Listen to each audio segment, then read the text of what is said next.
Hello mga kapart. Karong adlaw nagbiyahe na pud ko gikan Bigos padulong Kidapawan. Nindot kayang view maski kapoy, lingaw gihapon. Padayon ta mga part.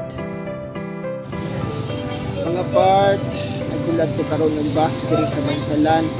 Gutom ra man gud diri tong nasakyan akong van sa Bansalan.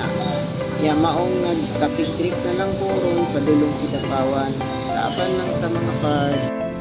So, nakasakay na po ko mga part, no? Pero dili ni bus ako nasakyan. Kay dugay manggod kaayong interval sa ilang biyahe. Maong sakay na lang kong van na maoy na una.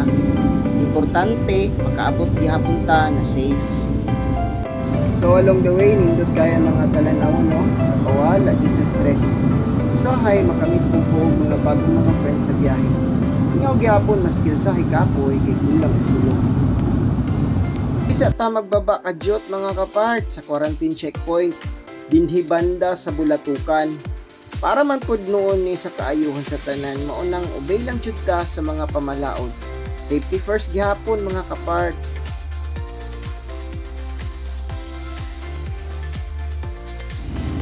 Mga kapart, along the way daghan pud ta makit-an nga ginahimong construction, no? Mga box culvert o road widening. Delay jud ni siya hinuon mga sa biyahe mga kapart. Pero pasensya lang jud ta para man pud ni sa kaayuhan sa tanan. Og hangtod sa sunod na vlog mga kapart. Peace out.